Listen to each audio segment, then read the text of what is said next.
inflammation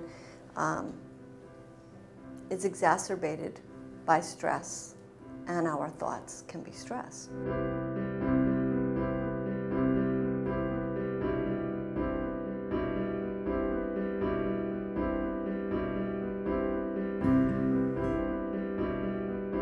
Our thoughts are very powerful, and essentially just thinking about something can create the same response in the body as if it's actually happening.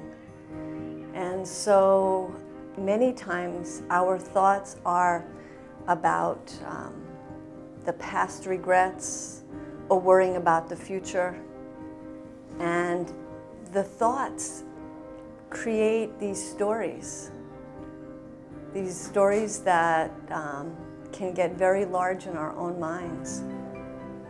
And our thoughts can just take us away from living as well as we can in this moment, but even more importantly, it can create a tremendous amount of stress in the body. It can make us feel like we are under attack, as if we are getting chased or literally attacked, and the whole body responds, right?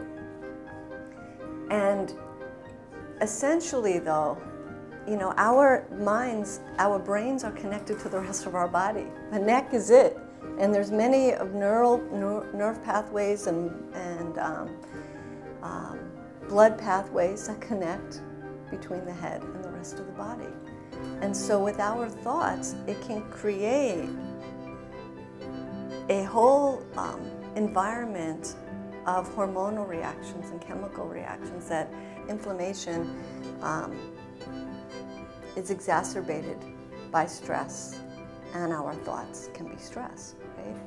So if you look at every major chronic illness, every one, I don't think there's a distinction. Every major chronic illness has an inflammatory component. We know that today. And so I don't think we can say, you know, one particular disease is more affected. So again, we can look at cancer or heart disease, autoimmune diseases, neurological diseases, reproductive diseases, etc. They all have an inflammatory component, and we know that stress can exacerbate it. Of course, there are many reasons why we have disease, so I don't want to say it's our thoughts create disease. That's not it.